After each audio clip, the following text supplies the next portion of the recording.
domāt, kā braukt ekoloģiski, kā braukt zaļāk. Bet varbūt tās tev pietiek ar to elektroauto veco, kurš maksā tos 2-3 tūkstošus. Mēs latvieši esam diezgan konservatīvi. Un mums ir diezgan grūti uzticēties jaunām tehnoloģijām. Vai tiešām tā bišķi nav ilūzija, ka pieaug? Kāpēc mēs no tās daļas naudas nevaram paturēt šeit? Jo elektroauto brauc ar Latvijā ražot elektroenerģiju. Tu negribētu, teiksim, saviem radiem uzkalt virsū, iedod man rozeti. Beigusies tā nauda, kas ir gaidāms nākotnē, nebūs.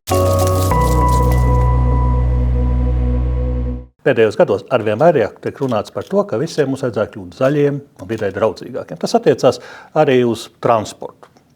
Piemēram, pilsētā transportam ar iekšzemes tā kā īsti nebūtu ko darīt, jo smird un nav labi un vajadzētu kaut kādus meklēt labākus risinājumus.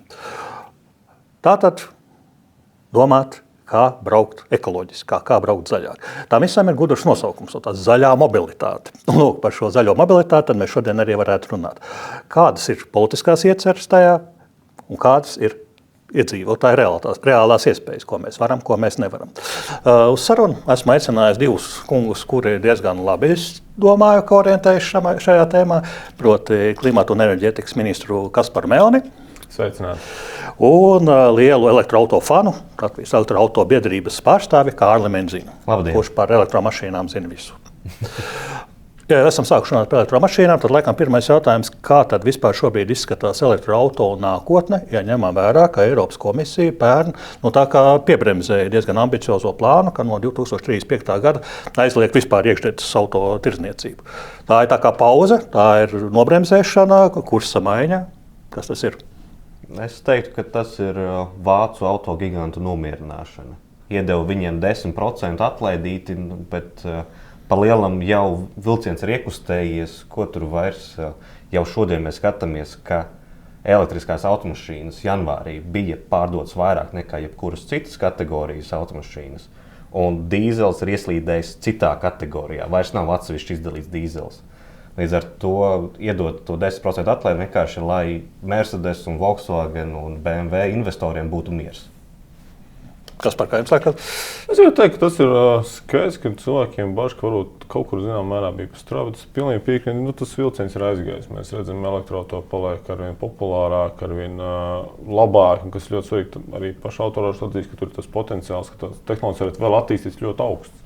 Un iekšdzinējiem tas potenciāls attīstībai palicis tāds ļoti ierobežots vai ļoti nākama attīstība ļoti sadārdzina. Un es teiktu, ka galvenais jau tas, ka cilvēkiem vairāk pērk elektroauto, un to jau vislabāk parāda tiešām pārdošanas rezultāti. Jo jebkurš ražotājs ražo to, ko cilvēki pērk, un patreiz cilvēki vien vairāk izvēlas elektroauto, un no jaunajiem auto tas īpatsvars ir stipri lielāks. Jau, par tādu klasisko, kas ir dīzeļauto, paliek arvien mazāk. Un arī jebkurš cilvēks, kurš pērk kaut kādā mazajā klasē kādu Golfu dīzeļautu, tu vienkārši vairāk nevar, pat gribēdams. Labi, ja parunājam par pārdošanas datiem, tad tie ir tādi. Pērn Latvijā reģistrēti 1606 jauni elektroauto. Tas it kā no vienas puses ir labi, jo par ceturto daļu vairāk nekā gadu iepriekš, 2024. gadā. Taču no otras puses varbūt kā nav nemaz tik daudz, jo tās ir kopumā tikai 7,1% no visu jaunu automašīnu skaita. Tātad tas mums sanāk 93% tomēr paliek iekšzemes. Un turklāt gadu iepriekš pat ir bijis 7,3%. Tātad tuči vairāk laikam par to iekšzemes auto ir bijis. Plus vēl ņemam klāt arī to, ka otrreizējā tirgu, lietoto mašīnu tirgu, tur viennozīmīgi dominē iekšzemes auto. Par ko liecina tie cipari? Vai tiešām tā bišķi nav ilūzija, ka pieaug? Statistika ir interesanta lieta, jo viņi var skatīties no daudziem leņķiem. Viena lieta, ko vajadzētu ņemt vērā par pagājušā gada statistiku tīri Latvijā, ir tas, ka Igaunija mainīja savu nodokļu sistēmu un attiecīgi vairs nebija koplietošanas automašīnu piedāvātājiem izdevīgi reģistrēt Igaunijā mašīnas, un tās Igaunijas reģistrācijas pārmetās uz Latviju. Līdz ar to, ja mēs skatāmies, cik ir vispār pārdotas jaunās automašīnas, ir īpaši iekšzemes dzinēju mašīnas, šis bija rekorda gads Latvijai, kopš, man liekas, 8. gada vai kaut kā tāda, nebija tik daudz mašīnas pārdotas Latvijā. Un attiecīgi, protams, proporcionāli izskatās, ka elektroauto ir pārdots maz, jo tikai 7%. Ja mēs skatītos, ja tas pats daudzums būtu 2024. gadā pārdots, mēs runātu divciparu skaitļos, cik ir elektroauto pārdots. Es viennozīmīgi gribētu teikt, ka statistika ir statistika, bet tas, ka jāsaprot, kur es arī piekrītu, ir tā lieta, ka mēs latvieši esam diezgan konservatīvi. Un mums ir diezgan grūti uzticēties jaunām tehnoloģijām. Bet tas ir tas laikam svarīgākais viens no tiem rādītājiem, tas, ka paliek arvien vairāk. Un ļoti svarīgs rādītājs, ka tie cilvēki, kas brauc elektroauto, viņi nākamo jau plāno elektroauto. Tas nozīmē, ka tās tehnoloģijas sevi parāda. Un tā ir viena no labākajām reklāmām. Nu, ja kaimiņš jau vairākus gadus brauc ar elektroauto, viņš viņu nepārdod, tad laikam viņš ir labs. Tas, ka arī viennozīmīgi ir jāsaka, ka elektroauto nav priekš visiem. Mēs kā elektroauto pilsēta, tā ir tā viņa īstā vide un vieta. Paralēli mums arī ir tie ārēji lādējumi hibrīdi, kas arī jaunas tehnoloģijas nāk. Un iespējams arī būs kāds cilvēks, kas izvēlēsies braukt ar dīzeli arī nākotnē. Gads, ka viņam tas liksies, tas, ko viņš vēlās. Jo nevienā brīdī nav bijis tāds politisks uzstādījums, ka mums visiem jābūt ar elektroauto. Nē, skatāmies, bet tas, kas ir svarīgāks, teikt, ka tas ir ekonomiski izdevīgāk. Un tā ir tā pamatviena lieta, kur jāsāk arī nedaudz varbūt rēķināt un skatīties. Tā rēķināšana bija diezgan vienkārša, jo arī valsts izmantoja drusku tādu kā pierādzīgu metodi, lai piedabūtu cilvēkus pirkt elektroauto. Tātad viens no galvenajiem plusiem bija subsīdija, 4000 vai cik tur. Šobrīd tās subsīdijas nav. Viņam beigusies tā nauda. Kas ir gaidāms nākotnē? Nebūs? Jā, mēs jau šodien iesniedzām tajā tiesību portālā uz skaņošanu jau esošo atbalstu programmu, kādu mēs viņu redzam. Mēs, ja viss ir ļoti pozitīvi, cerams, ka aprīlī varētu arī ministrs komentāru apstiprināt, kas ir ļoti tuvu līdzīgi esot, kāda bija pagājušajā gadā. Tas, ko mēs uzlikām lielāku uzsvaru tieši precīzi uz daudzbērnu ģimenēm, kas ir tā mūsu lielākā vērtība. Daudzbērnu ģimenes tas ir 3 bērni? Jā, 3 un vairāk bērnu. Un jāsaka, visi cīņi pagājušajā gadā arī pēc lielas diskusijas, kur arī bija arī liela skepse par to, ka vai tad daudzbērnu ģimenēm tāpat jau nav, viņas jau nepērk. Nē, mums katrs trešais pieteikums bija no daudzbērnu ģimenes. Un kas ir ļoti būtiski, arī tiekoties runājot ar daudzbērnu ģimenēm, kas ir nopirkuši elektroauto. Jā, viņi arī pašādīs, sākotnēji bija diezgan liela skepse, cik var nobraukt, kā tur būs. Un tas, kas ir svarīgākais, runājot, ka viņi pēc tam arī paši atzīst, ka viņi uz to izmaksām iekonomē uz degvielu, viņš ir kaut kāds 150 eiro mēnesī iekonomē. Un priekš daudzbērgiem tā ir liela nauda. Un tas ir forši. Un plus arī viņi var nopirkt ar atbalstu jaunāku auto, nevis vienkārši nopirkt tādu vecu, ka gadu nobrauc un tad liekam, tad pērkam nākamo. Bet viņi arī nopirkt jaunāku auto, kas man liekas ļoti pozitīvi. Un ja mēs varam palīdzēt daudzbērnu ģimenēm, kas tāds liels uzsvars un arī pārējai sabiedrību daļai, ko motivēt vairāk pāriet uz jaunām tehnoloģijām, tas, man liekas, ļoti atbalstām, ļoti labi. Bet precizējam, tas prognozētais atbalsts attiecās tikai uz daudzbērnu ģimenēm vai uz visiem? Nē, viņš attiecās uz visiem. Vienīgi, ka mēs šī programmā, kas ir palīdzinājums, mēs palīdzinājām lielāku atbalstu tieši varbūt tā mērķi ir daudzbērnu ģimenēm. Jo cenāk, ka tagad ir daudzbērnu ģimenēm atbalsts, piemēram, uz piecvietīgo auto elektro lietotu 5000 un plus tev, ja tev ir 3 bērni 5, bet ja tev ir 4 un 5 vairāk bērni, tev par katru nākamo bērnu nāk plus papildus vēl 1000. Tā lielāka mašīna jāpērk. Lielāka mašīna tad arī sanāk arī godīgi no tāda, jo vairāk bērnu, jo skaidrs, ka tev tas izdevums paliek lielāk, līdz ar to arī tas loģiski bija arī runājot ar daudzbērnu ģimenēm, ka tomēr būtu forši, jo vairāk bērnu, tomēr, ka tas atbalsts arī lielāks. Un tas arī piekrīt, tur ir jābūt loģikai un man liekas ir ļoti atbalstām, kur ir arī pamatojums, jo vairāk bērnu, vairāk ir izdevumi, būsim atklāti. Labi, man bērni ir lieli, uz mani šis neatiecās. Uz ko es varu cerēt, ja sadomāju mašīnu pirkt? Uz to pašu atbalstu, kas bijis elektroautos. Tie 4? Patreiz tiek plānots jaunam auto 4000 un lietotam 3. Plus, ja vēl nodot savu veco auto, tad ir vēl papildus 2000. Vai kāda ir situācija domas par korporatīvu autoparku? Vai arī uz tiem attiektos šādas atlaides? Jo tas būtu diezgan liels solis, ja mēs pierunātu pāriet, pašvaldību uzņēmumus un komerci uzņēmumus uz elektromašīnām. Mēs esam par to diskutējuši arī ar uzņēmēju pusi. Mums ir viena programma, ko mēs gribam mēģināt noslēgt, bet tur jāsaprot, uzņēmēji vienmēr saka, ka viņi rēķina, viņi saka, mūsu izdevīgāk ir paņemt uzņēmumu, tomēr tu PVN gūst atpakaļ. Un kas ir ļoti interesanti arī šogad skatoties, runājot ar vienu no pats viņu piegādātāju, kas ir. Un viņi saka, ka šī gada tenderī jau viņiem uz auto piedāvājumu elektroauto jau ir līdzīgās cenās kopā ar iekšdzinēju. Tad jautājums, vai mums vajag stimulēt to, kas jau tāpat dabiski notiek. No valsts puses viennozīmē mēs dodam burkām tur, kur pietrūkst. Tur, jau mēs skatām, ka tirgus pats sevi spēj saregulēt. Es teiktu, ka laikam mums nav tik ļoti jāiet iekšā ar atbalsta programmām. Jo tas, kas arī mani paši pārsteidz, viņi saka, arī šogad saka elektroautobusi, kas ir, domāt, pilsētā, piepilsētā paku izvēršana, Jā, elektriskais ir izdevīgāks nekā īsdzīvs. Tā gan varētu būt. Kas ir, jo man arī liekas, tas parāda, to, ka tās tehnoloģijas nāk. Jo šogad nāk jauns modelis ar lielāku nobraukumu, kas mums jau pilnībā pilsētē pietiek. Jā, kaut kādu pilsētu pārdaļu nebūs, bet pilsēta apmierināšu, un jau viss rēķina. Vai ir kaut kādi dati par to, kā mainījās elektroautoparku tirdzniecības cipari tajā brīdī, kad nebija šī atbalsta no valsts puses? Kādu varbūt jūs zināt? Bija kritums, bet tas kritums bija no privātpersonu puses, jo atbalsts skāra tikai privātpersonas. Un atkal tās privātpersonas, kuras varēja to nogrūst uz uzņēmumu izdevumiem, tie nogrūta uz uzņēmumiem.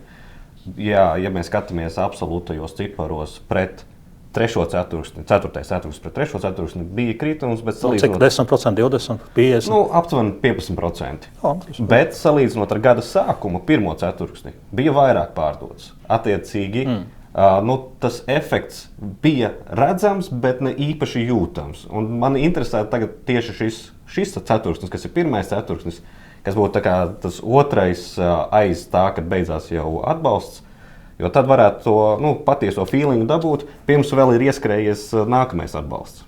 Jo Vācijā, piemēram, tas kritums bija diezgan liels, ka vācieši atteicās no Vācijā ļoti tur skrēja, jo tur nebija naudas problēma, ka nauda beigsies, bet datuma problēma, ka šo datumu noslēdz. Un tad visi steidzās reģistrēt tās mašīnas pēc iespējas ātrāk, un vēl no ražotājiem bija atbalsts. Un tajā brīdī, kā 31. decembris, 1. janvāris, 1. janvārī nevienam neinteresē. Jo visi, kas gribēja, tie jau paspēja 31. decembrī. Runājam par šiem atbalsta mehānismiem, kā pīrādziņiem, kā pierunāt cilvēks pāriet uz elektroauto. Tur vēl Rīgā vēl pāris punkti bija. Tas ir sabiedriskā autojoslas, sabiedriskā transporta joslas, ko vēl elektroauto var izmantot, un brīva parkošanās pilsētas centrā. Labi, neviens no jums nav pašvaldības pārstāvs, bet kā jums izskatās, vai šī medusmaize drīz beigsies? Es šo sarunu ļoti labi atceros, jo man liekas, ka vairākus gadus, ka jau viss, tūlīt beigsies. Vats Rīgā tā jābeidz. Jā, tūlīt jābeidz, bet kā vēl nav beigts tā. Un kā mēs diskutējam par to, un es domāju, ka noteikti tur ir pamats diskutēt, bet tam jābūt tomēr izsvērtam, jāsaprot, kur tad tā problēma ir, vai tā problēma ir Vecrīgā vai pilsētas centrā, tāpēc, ka tur ir daudz elektroauto, vai tāpēc, ka vienkārši ļoti maz stāvvietu. Jo man arī pašam redzēt, ļoti bieži katru paņemsim Ziemassvētku tirdziņu, tev nav kur gribi Krasmalā noparkot. Ar kādu gribi autobraukt, tev vienkārši nav ar ko noparkoties. Tad jāsaprot, kur tad īsti ir tā problēma.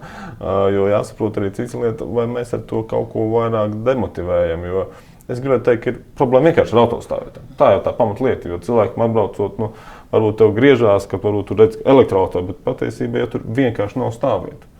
Es arī pats piedzīvoju ļoti labs piemērs, saka, Ziemassvētku tirdziņš Vecrīgā. Tev nav kur nolikt auto, vienalga kāds auto, tur vienkārši nav.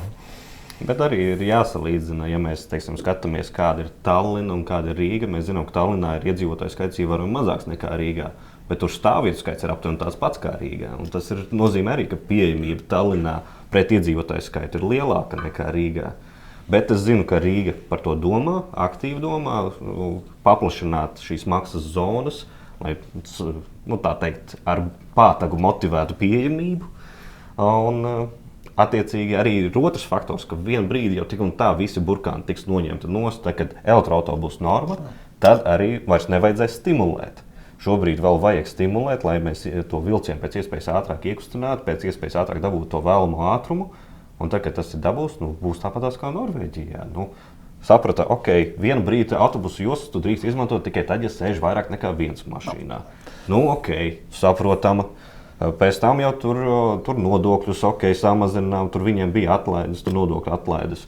Tātad 50,000 kronas vai, neatceros, 500,000 kronas, laikam, ka jau bija tas limits, samazinām viņu. Tad vajag būt pakāpeniskam un loģiskam solim pret tirgus situāciju, nevis tāds, man šodien kā Rīgas mēram nav kur nolikt mašīnu, tad no rītdienas viss ņemam šito visu nospasākumu. Sakot, šito pierādziņu jāiet, kamēr vēl var, jo mūžīgs viņš nebūs. Tas skaidrs. Mēs visi to saprotam, ka mūžīgs, bet noteikti es ļoti ceru, ka varbūt Rīgas doma vairāk koncentrēsies tiešām uz kādu labu autostāvvietas izveidi. Mēs zinām Eiropā, kur ir daudz tādu pazemes stāvvietas pilsētas centros, un tāpēc viņas ir, lai arī kuram cilvēkam atbraucot uz Rīgu vai pat arī turistam, tev ir kur nolikt auto. Jo tā jau nav, elektroauto nav jau problēma. Problēma tas, ka nav stāvvietu. Ja, mēs esam nonākuši līdz stāstam par pilsētas centru. Tad ir arī saprotu, ka iecer skaista, ka tikai ne ar 27. gadu, kā vajadzētu Rīgā ieviest bezemisiju zonu. Tas nozīmē, ka ar iekšzemes zinējiem centrā nav ko meklēt. Cik tas ir reāli vispār? Tas ir punkts pirmais, punkts otrais, un cik liela šī bezemisiju zona varētu būt. Jo tur jau paklīt kaut kādu projektu, ka gan rīzē viss centrs, kas pa tranzītu lietas ārkārtīgi sarežģīti uzreiz automātiski. Mēs noteikti varam diskutēt par dažādiem risinājumiem. Vēlams ir detaļās. Ir jāskatās, kāds būs. Jo pareizi minēja, gan cik tā liela zona ir, tad jautāt, nav jau tikai par elektroautomašīnu. Mēs ļoti labi zinām, ka Eiropā cilvēki ļoti daudz pārvietojas ar velosipēdiem, kas ir ļoti veselīgi, vispār ļoti labi saprotam. Šodien īpaši, kad putenis ārā. Bet šodien es redzēju vairāk velosipēdus nekā citas dienas. Visu cīņu viņiem ir. Tur tiešām visu cieņu. Un tas jau arī mēs jau varam runāt, kur skaidrs, ka mums jādomā vairāk par tādām vidē draudzīgākām idejām par savu, kas ir arī, tur jau pamatā jau nav vide, bet pamatā jau īstenībā ir jau tā mūsu veselība. Jo skaidrs, kā tu saproti, vasarā korķī stāvēt, kad apakšā rūts blakus dīzē, tad tev ir veidojas, ja vēl ir bezvējš, tad tā situācija nav ļoti patīkama. Bet, ja mēs apkārt kaut ko stāvētu vasarā korķī, kad apkārt ir elektroautomašīna, tad būtu pavisam cits gaiss. Jo tas, kas tā Eiropas skatoties, viņi ļoti daudz rēķina citu nianses. Cik mēs par veselību maksājam, tāpēc, ka cilvēkiem rodās veselības problēmas dēļ tām visām gāzēm, kas ir gaisā. Jo tas arī jārēķina. Mēs jau to tagad izliekamies, ka ļoti vispār nerēķina nedomā. Tāda jau tā ideja. Jā, bet tur jau redz, diezgan grūti arī izkalkulēt, cik tur problēmas veselības ir no gāzēm, cik no tā, ka nelabēdām nepareizi un tā tālāk un tā joprojām. Tur ir elpceļu slimības, viņi tur domā, ir rēķina skaidrs, ka jautājums ir, cik ir no auto, cik ir no ziemā, no kurināmā, no kāda kurināmā, jo ir arī kas vēl kurina ar oglēm, kas ir ļoti netīrs. Tur ir daudz dažādu aspektu, bet es vairāk domāju, ka mums jādomā par to kopējo vides uzlabošanu. Jā, bet, kad runa ir par šo zemo emisiju zonu, ko tu pieminēji, viņa nav domāta bez emisiju zonu, viņa domāta zemo emisiju zonu. Tas saīsinājums angliski tieši tāds pats ZEZ, bet latviskais ir zemo, nevis bez emisiju. Un tas uzreiz parāda to, ka, ja tev ir kaut cik jauna tā mašīna, tu varēsi viņu lietot. Respektīvi, jā, man ir hibrīds ar to. Būtībā tas, ko es redzēju, ja tev ir kaut cik jauna mašīna, tev viss ir kārtībā, benzīns vispār neaiztiks un dīzeļiem, tad tur ir jābūt Eiro 4 vai sliktākam. Un tas ir ļoti vecas mašīnas, mēs te runājam par 20 gadiem aptuveni. Un tad tas būs līdzīgi kā ir Jūrmalā, kad tev ir caurbraukšana jāmaksā.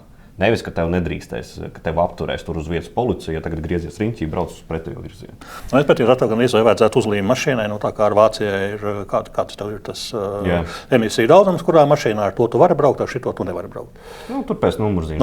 Vai arī, tad tev attiecīgi tur atsūta rēķina. Okay. Bet jebkurā gadījumā, cik tad liela, vai tas ir kaut kur no augšas noteikts, ka jābūt šādai zemo izmešu zonai, vai tā ir mūsu paša iniciatīva? Es saprotu, ka Eiropas vēlme tāda ir, ka vajadzētu. Tas ir visām lielajām pilsētām ir ieteicams līdz 30. gadam, tas bija ieteicamais. Latvijā, Rīgai, kas ir lielākā pilsēta, 27. gads, tas bija ministru kabineta laikam lēmums. Un pārējām valsts pilsētām līdz 30. gadam ir jādomā par to. Un kā par brīnumu, mums jau entos gadus strādā viena bezemisiju zona, tas saucās Jūrmala. To mēs arī varam ielikt teksīt, ka mēs esam Jūrmala ir izpildījusi savu mājas darbu. Nē, arī Rīgai jau patiesībā nebūtu grūti nofelcēt Vecrīgai apkārt, lūdzu. Tā doma ir nevis Vecrīga, bet dzelzceļa loks. Kas ir diezgan liels. Tas ir liels, un tur varētu būt stipri grūtāk. Bet atkal to ir ļoti viegli nokontrolēt, jo ir tikai 8 iebrauktos. Labi, bet kas tādā gadījumā notiktu ar tiem cilvēkiem? Es dzīvoju šajā te lokā, man ir 2005. gada dīzelis. Man jāmaina dzīvoklis, jāiet dzīvot teikā. Visdrīzāk tāpatās kā ar stāvvietām, tur būs mēneša caurlaide vai gada caurlaide. Tur nekas tāds. Kamēr tev tā vecā mašīna izbeidzās? Viss ir tikai uz papīra, tur starp kabinetiem kustās viss. Tādas skaidrības par šo jautājumu vispār nav. Bet skaidrs, kurā gadījumā nav runa par to, ka 2027. gadā, kas ir nākamgad jau, ka Rīgā būtu kaut kāds risinājums steigu jāmeklē. Pirmkārt, mēs jau redzētu iepirkumus. Iepirkumu nav. Arī tiesa. Runājam tālāk par pīrādziņiem un patakām un tā tālāk. Mēs varam, protams, sapņot par visas Rīgas elektrifikāciju un elektroautomobīļiem un tā tālāk, bet mēs neizbēgam atduramies uz vienu lielu problēmu, kā, ja es dzīvoju Pļauniekos, tur 9 stāvu mājas 7. stāvā, kur jau pat man savu mašīnu nav kur nolikt, ja tā īsti, kur man viņu uzlādēt. Kā to risināt? Es gribētu teikt, man liekas, mums ir jau kolosāli cilvēki, kurš tā arī dzīvo jau. Un viņi spēj uzlādēt ar publiskā infrastruktūru vai arī lādēt darba vietās. Jo mēs arī paši bijām pārsteigti, ka teikt, liela daļa no tiem elektroautobraucēji nav privātmājās, bet tieši dzīvo daudz dzīvokļu mājās. Un tur ir ļoti dažādi risinājumi. Ir cilvēki, kas lādējas darbā, ir lādējas publiskajās uzlādes punktos. Un jāsaprot, mums ir ļoti labi publisku uzlādes punktu tīkls Latvijā kopumā. Un arī saka, un arī, kas ir privātās institūcijas, viņi saka, būs vairāk elektroautoru, mēs labprāt attīstīsim vairāk. Un tirgus jau ļoti labi sakārto. Un tur mēs, protams, varam spekulēt, ko mēs tagad darīsim. Mēs visi Latvijā pārēsim uz elektroautorus. Skaidrs, ka tas nekad nebūs. Arī kaut vai minot to, ka mums patreiz ir zem 2%, tad mēs varam iedomāties uz tiem. Zem 2% īstenībā mums diezgan plaši mēs redzam uzlādes jau punktus, gan es nevaru teikt uz katru stūri, bet tā kā ļoti bieži. Un tas ir tikai pie tā, ka mums ir 2% elektroautoru. Jo vairāk būs elektroautoru, jo tirgus pats sev sakārtos. Un ir arī projekti arī daudzīgi māju pagalmos, kur uzstāda elektroautoru uzlādi. Jaunajiem projektiem, kad projektā jau būvē, jau ir ieplānots, ka ir tāda ideja. Un tas, kas ir arī ļoti svarīgi, ir skatoties no uzņēmēju viedokļa, uzņēmējiem arī ļoti labi pārēt uz to, ka ļauj darbiniekiem lādēt elektroautoru darbā. Kas arī paliek tā kā papildus bonus, lai piesaistītu tieši jaunus speciālistus, jo jauni speciālisti tādi atraktīvāk uz jaunām tehnoloģijām, un viņus, lai interesētu, lai lūdzu nāc lādējas, jo tev vajag piesaistīt tos jaunos speciālistus.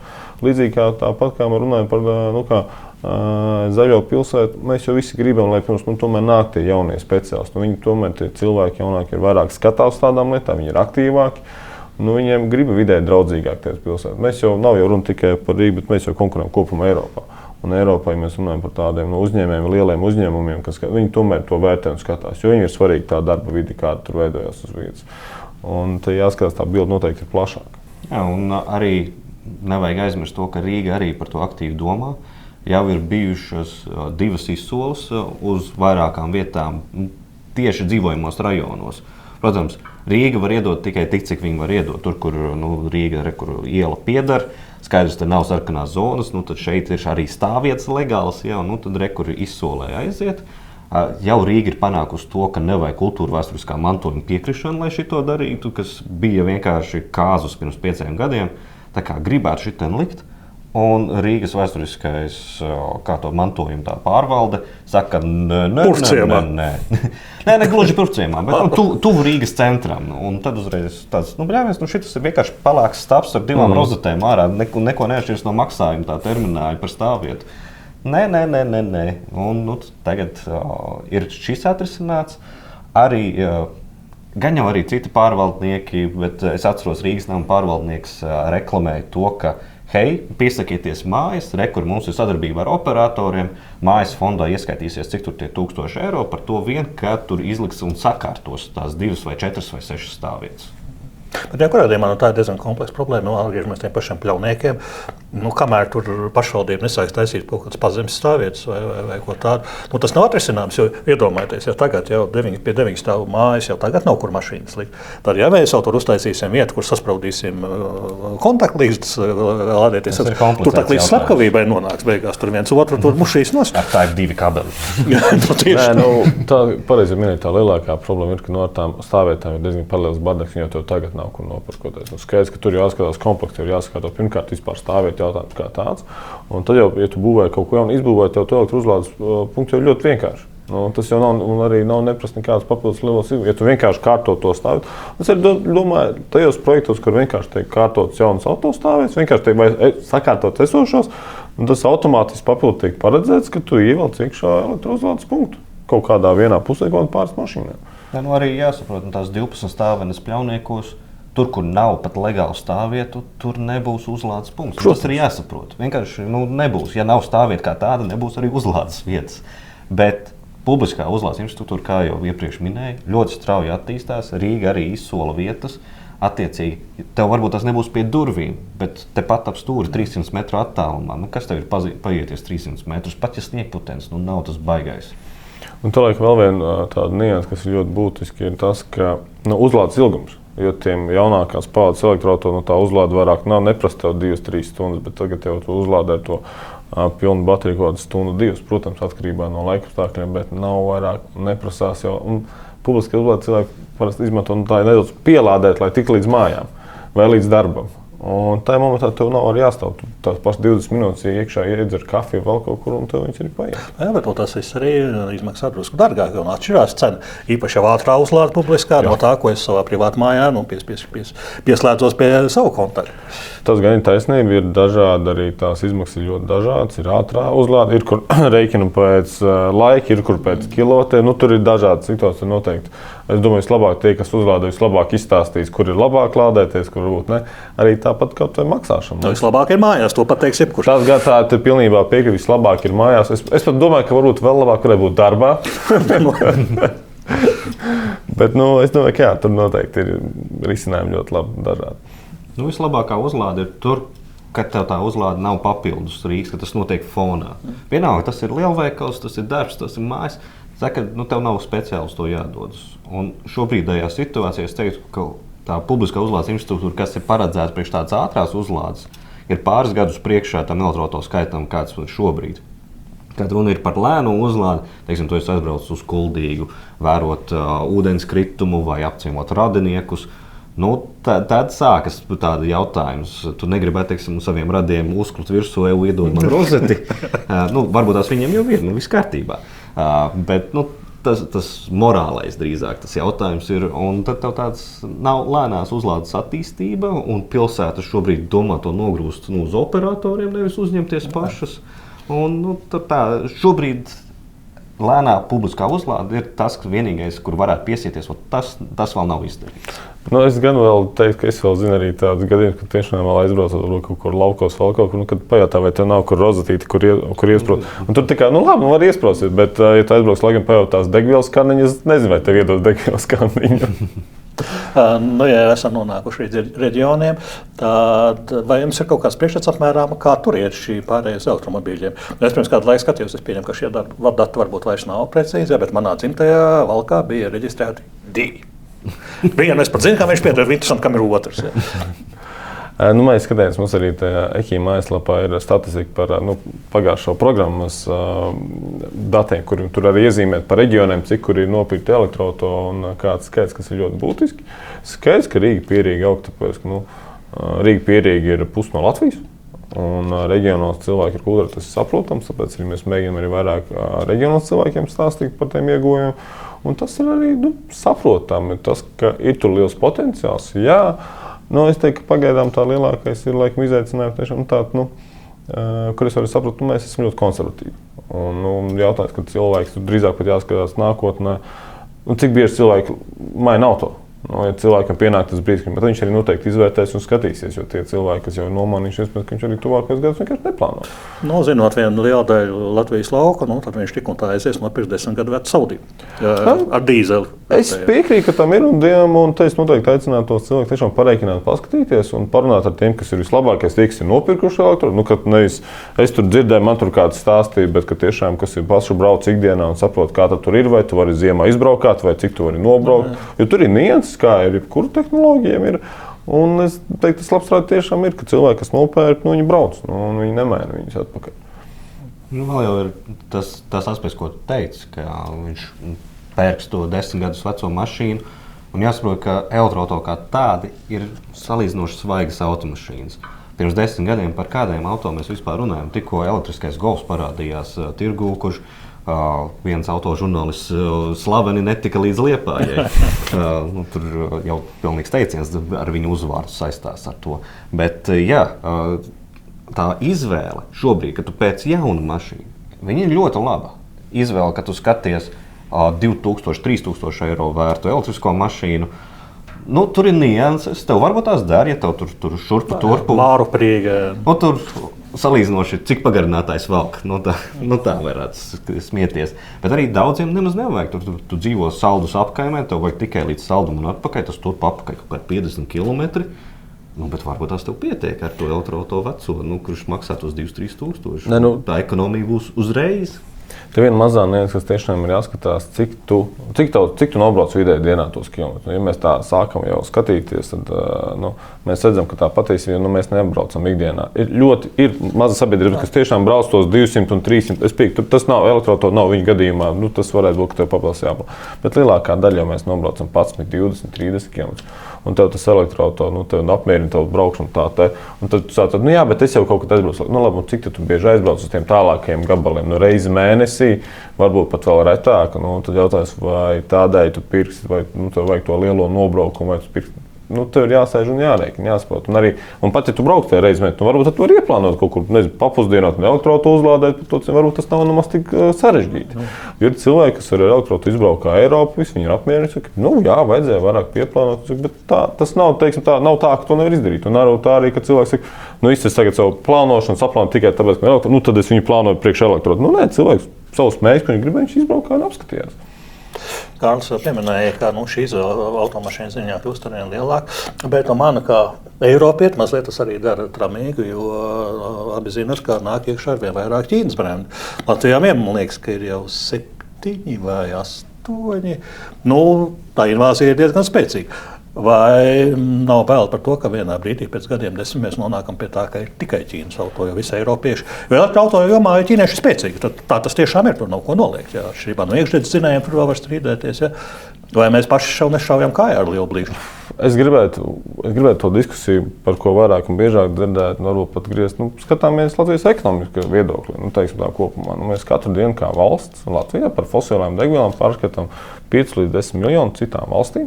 Gada griezumā ir vairāk nekā 3 miljardi, ko mēs izņemam no savas ekonomikas un dodam citām ekonomikām, vērojot viņu dzīvo labklājību iedzīvotājiem. Kāpēc mēs no tās daļas naudas nevaram paturēt šeit? Jo elektroautorāts brauc ar Latvijā ražot elektroenerģiju. Un katra tā kilovats, ko Latvija pārliek elektroautorātu, viņš aizvieto fosilo, ko mēs būtu maksājuši kādām citām valstīm. Un tad sākam domāt no tāda viedokļa skatīties. Un es teiktu, tas ir tas lielais potenciāls. Un elektroenerģiju mēs varam paši saražot šeit uz vietas, bet fosilo degvielu nebūs nekad. Un tad jautājums ir tas jau valstiskais, no valsts viedokļa skatoties, arī kur bija diskusija par to, kāpēc mēs atbalstam tikai elektroautorātu vai plug-in hibrīdus, bet ne pārējos auto jauns. Ļoti vienkārši. Mēs jau diemžēl neražojam nevienu otru Latvijā. Mēs ne iekšzemes, ne elektroautorātu ražojam. Jā, ir kas ražo ļoti mazos apjomos, protams, ir. Bet elektroautorāts brauc uz Latvijā ražotas elektroenerģijas, un katrs elektroautorāts pēc būtības veicina tieši Latvijas ekonomisku izaugsmu. Nevis kādas citas valsts, kur izmanto iegūst fosilos resursus, kur mēs zinām, ar tām fosilām resursām valstīm nav tā, ka mēs esam ļoti priecīgi par to valstu izaugsmu, kā viņi tur to finansējumu pēc tam izmanto. Un tas lielais stāsts. Jā, Ķīna patreiz ir aizgājusi ar elektroautorātu priekšu, bet jāatzīst arī, man bija ļoti interesanta diskusija ar Vācijas ekonomikas ministru. Viņi arī paši atzīst, ka vācu autorūpnieki saka, jā, mēs nogulējām, bet viņi ir godīgi saka, ka tas nebija, teiksim, vienkārši tajās tehnoloģijās vācu autorūpnieki īsti neticēja. Tajā momentā, kad pirmie modeļi, ko arī Tesla ražoja, viņi zinām, ir tāda humora, pasēs no Tesla uz katru elektroautorātu, viņiem tas izmaksā vairāk tūkstošu zaudējumus, ko viņi pārdod. Bet tagad, skatoties no acīs, jā, tā bija kļūda, un tagad mēģina iedzīt. Un es domāju, būs arvien vairāk ar Eiropas auto nāks iekšā. Bet patreiz, jā, mēs esam Ķīnā, Eiropā atzīstam, mēs esam pazaudējuši to. Viņi ir aizgājuši stipri uz priekšu. Jautājums, vai var panākt? Tas ir, lai es noteikti skatos, ka viņi arī ļoti cīnās un ar Eiropu mēģina panākt. Un skatāmies, protams, par to, bet te ir jādomā tiešām par to mūsu Latvijas ekonomiku.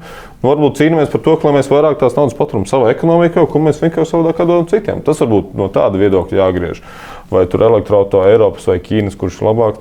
Latvijā mēs jau nevienu neražojam, diemžēl. Ja būtu varbūt pacienēt par to, ka mēs varam šeit saražot un patērēt vairāk par savu ekonomiku. Iedomājamies, pat ne visi elektroautorāti, visi automobīļi Latvijā ir elektriskie, kaut vai pusi nāsošu autoparku. Vai mūsu energo, visa infrastruktūra to vispār jaudā par vēl, ka mēs visi vienlaikus piešķipselējam savas mašīnas Latvijā? Es gribētu teikt, ja mēs nonāksim... Tādā gadījumā, cik maksās elektrība? Nē, tur jāsaprot, būsim reāli. Ja mēs līdz pusē mums ir ļoti tāls ceļš ejams, un līdz ar to mums ir ļoti daudz skaidrs, ka gan energo sistēma, gan viss pielāgos. Mēs jau tagad redzam, ir ļoti kolosāls aplikācijas tiem pašam, kas lāda elektroautorātu, kur tev elektroautorāta lādē pēc biržas cenām noteiktos, ka tu vienkārši mājās iespēlēt rozetēm, tad viņš, kad tas jau tad nebūs tā, ka visi atbrauc vakarā. Līdzīgi varētu būt situācija. Līdzīgi jau varētu būt tā, ka mēs visi atnāktu mājās 5 un visi ieslēgtu savus sildītājus elektrības. Vai tur vēl viss saslēgt visu mājās televizoru mēs vai kā? Bet idejas, ka mēs visi savu elektrotehniku saslēdzam vienam, arī tieši tāpat būtu ļoti liels slodzi. Bet tas sabalansē, te jāsaka tiešām, es pat domāju, ka elektroautorāta nākotnē būtu arī labs risinājums, kā kaut vai bateriju tehnoloģija. Jo ir arī tāda auto, kas ne tikai ņem, bet arī dod, kad tev pazūd elektrība, iespējams, tu vari paņemt to elektroenerģiju no elektroautorāta, kas arī ir kā risinājums. Bet te arī ir vērts pieminēt, ka Latvijas šobrīdējais elektrības patēriņš salīdzinot pret to, kāds bija 89. gadā, ir tikai 1/3. Un pat ja rīt visas automašīnas būs 100% elektriskās, tas elektrības patēriņš būs 2/3 no 89. gada. Attiecīgi infrastruktūra par lielam mums ir. Viņi ir atjaunoti. 89. mēs jau drusku ņēmām, ja es nekļūdos, no Lietuvas, no atomelektrostacijas. Nē, te ir runa par pārvadīšanu. Tagad, kad mēs esam Eiropas tirgu un mums ir viegli iegūt no Polijas elektrību un Somijas un Zviedrijas, mēs to visu varam izdarīt. Un vēl nākamais ir tas, ko teica, ka tas viss notiksies pakāpeniski, nevis tūlīt un tagad. Attiecīgi gan sadales tīkls, gan augstsprieguma tīkls, viņi spēs pielāgoties. Būs baterijas, būs kaut kas, būs arī melnie punkti un brūnie punkti, kur ik pa laikam kaut kas notiksies, kā teiksim šajā ziemā, kad visi pārgājuši uz siltumsūkņiem un bam, viena līnija iziet no ierindas. Attiecīgi tur ir jāmaina tās lietas. Un arī, ko iepriekš jau minēju, būs viedās uzlādes, kad sadarbībā ar tīklu pateiks, ok, tu tagad lādējies nevis ar pilniem 22 kW, bet lādējies ar 2 šobrīd. Pēc stundas tu varēsi lādēties atkal. Jo tev, atbraucot mājās, ir pilnīgi vienalga, vai tev tā mašīna pielādēs 2 stundās, vai 5 stundās, vai 7 stundās, jo tikai pēc 10 stundām tu iekāpsi tajā mašīnā atkal. Tā ir pilnīgi taisnība, ka mēs pat iedomāties nevaram, kā pēc 10 gadiem šīs tehnoloģijas vispār būs mainījušās, un kā tas elektromobils izskatīsies. Es domāju, ka mēs viennozīmīgi pateikt, ka tehnoloģijas būs un būs vēl interesantākas un vēl efektīvākas, bet tas, kas tiešām, es pat teiktu, varbūt pat cita lieta būtu ļoti interesanti, ja mēs nomājam to auto uz elektro, tad cik daudz paliktu finansējumu tieši mūsu valsts ekonomikā. Par cik mēs iepirkt mazāk degvielas no citām valstīm. Un tas būtu jau pavisam cits stāsts, jo ir jau vēl tāds. Ir arī cilvēki, kam ir uzstādīts saules paneļi, viņš vasarā vispār nezina. Viņš vasarā saka, viņš brauc praktiski bez maksas. Un, ja mēs tā smējamies, varētu vēl tādu uzdot tādu interesantu jautājumu. Cik cilvēkiem pagājušajā gadā sanāca uzpildīt degvielas stacijā bez maksas auto? Cik sanāca bieži? Es nezinu, vai kādam tas vispār sanāca, bet to, ka pagājušajā gadā mums elektrība biržā bija tuvu nulē vai negatīva 178 stundas, kur ir tie brīži, kad bija iespēja uzlādēt par ļoti zemām cenām mājās. Vai auto, vai degvielas, pēc tam mēs redzējām tādas degvielas cenas. Es domāju, ja kaut kur tāds parāds, tad būtu milzīgas rindas un ažiotāža. Bet ir elektroauto, tāda iespēja. Par 2 centiem kaut kur zemāk. Jā, bet ja būtu tāda iespēja kaut kur uzpildīt, es domāju, cilvēki labprāt to darīja. Bet elektroauto bija, jā, protams, jāskatās, jāplāno, bet tas, ka tā iespēja bija, un viņa arī šogad būs vēl lielāka. Jā, tās var minēt, tas nav viss caur. Jā, bet tev ir tāda iespēja arī kaut kad vismaz pāris reizes uzlādēt vai pa nulli vai pa negatīvu cenu, ka tev vēl pat piemaksā par to, ka tu lādē. Man liekas, es neesmu redzējis, kāds degvielas tirgotājs piemaksā par to, ka tu atbrauc un uzpildi degvielu pie viņiem. Tas par to interesanti, vai ir kaut kāda statistika, kāds ir vidējais elektroauto pircēju vecums? Vispārīgi ir. Ne par Latviju, gan runa ir par Eiropu, attiecīgi veco Eiropu statistika, ka vidējais tāds pircējs ir salīdzinoši jaunāks nekā iekšzemes auto pircējs. Iekšzemes auto, tīpaši Vācijā, pērk ap 45 gadiem tā cilvēks savu pirmo īsto elektroauto, atkal pirmo īsto ap 35. Un tad līdz tam ir tās lietotās pirktas un jaunu pērk ātrāk elektrisko nekā iekšzemes. Tomēr tā ir tehnoloģija, ko vairāk skatās cilvēki, gados jaunāki. Jā, bet arī jāpieņem arī tas, ka elektroauto ne tikai piedziņa ir kaut kas cits, bet arī iekšā interjers. Tu jau sagaidi, ka tas būs modernāks, tur ir planšete būtībā. Un tev ir tās funkcijas, kas nebija iepriekš pieejamas citās automašīnās, kā piemēram, ar Webasto vai citiem sildītājiem tā bija opcija, bet tad tev bija papildus tas jāpiepērk. Tagad jau ir iebūvēts, tu no telefonā nospied, man vajag vēsu salonu vai man vajag karstu salonu. Un tu iekāp tādā, kādā tu vēlies. Tu būtībā iekāp mājas paplašinājumā iekšā. Jā, tur tiešām tā ir cita domāšana, jā, un droši vien, ka tā paudze, kas nezinās dīzeļa degvielas smaku, jā, tā jau arī nebūs jautājuma. Mēs jau varam arī runāt, ir arī kā kategorija sabiedrības, ka piemēram ļoti nepatīk, ka iekāp mašīnā, viss ir tajos ekrānos, ka arī gribās tās vecās pogas. Ir dažādi braucēji. Nē, tas ir drīzāk, tas pat ir drošības jautājums, jo sāknēmējot visu ekrānā. Jūs man nepārliecināsiet, ka tas ir ārkārtīgi droši, ja man ir braucot ar vienu roku jābakstās klimata kontrolē. Ir piekrīt, līdz ar to, kas man arī pašam ļoti simpatizē, to, ka Eiropa arī pašā atzina, ka bija vienu brīdi jau sāk aiziet, ka bija tās jūtīgās pogas arī uz stūres. Un te es zinu, vienkārši skatot, ka pat pirms Volkswagen iet atpakaļ spogām. Tāpēc tieši tā kā saka, kaut kur netīšām aizskar pagriežas, tā ir tā niec. Bet līdz ar to viennozīmīgi būs kaut kāda nišas auto, kas ražos ar pogām, lai būtu drošāk. Tā kā podziņa telefons. Jā, man arī liekas, ka piekrītam, ka tev jābūt kaut kādām, man arī pašam ir kaut kādas pogas, tā kā bāzes lietas, ka pirms ieslēgt logu apsildi vai apsildāmos kaut kādas lietas, ka tur tā kā jābūt, jo dažkārt tur meklējoties jau arī, bet tas jau nav elektroauto, tas ir jaunajiem vienkārši modeļiem nākot, arī man pašam jau tagad ir stipri jāpadomā, lai atrast kaut kādu funkciju, tad tur ir tas ir no drošības viedokļa, tas ir ka tur jau stipri ilgāk ir jāpaskatās. Bet, kad tu pie tā piešaujies, jau jaunieši cilvēki ļoti ātri, viņiem liekas, tas, kā tu to nevar izdarīt, tas tik elementāri un vienkārši. Jā, bet šajā jautājumā Eiropas komisija laikam ir jau iesniegusi izmaiņas, ka obligāti būs kaut kam jābūt uz pogām. Tā bija tā klimata kontrole arī. Un pagrieziena radītājiem ir jābūt kloķim vismaz, vai pogām uz stūres. Tu ideja, ka arī tā varētu būt. Jā, jo bija jau Tesla izlaida mašīnas, kurām ir staču pagrieziena radītāji. Un tur cilvēki jau smējās. Es esmu aplī tagad iekšā, man stūri ir izgriezta. Kurš ir pa labi, kurš pa kreisi, jo man ir tā kā šitā jāstur. Tur par to iesmēja, bet Eiropas Savienība uzreiz nāca, tā kā šito te nevajadzētu darīt. Un mēs varbūt jau iepriekš tā nievājoši izteicāmies par Ķīnu. Ķīna arī ļoti domā par drošību, ka elektriskie šie rokturi arī nedrīkst būt. Viņiem jābūt vismaz daļai mehāniskiem. Tur iet uz priekšu arī šitie jautājumi, un ņemot vērā, ka Ķīna ir pasaules lielākais auto tirgus, ir jāskatās uzmanīgi, kas tur notiekās, un arī dēļ elektrifikācijas, ka tur jau vairāk kā 50% ir šie, kā viņi sauc, jaunie elektriskie, tad ir jāskatās, kas tur notiekās tendences, lai mēs saprastu, ko mums Eiropā darīt. Man sakot, kā sapratām, laika mainās, tehnoloģijas mainās, un arī mobilitāte arī mainās. Tā mēs varētu runāt ilgi un dikti, bet laiks ir laiks. Uz šai sarunai liksim šoreiz punktu. Paldies, ka skatījāties!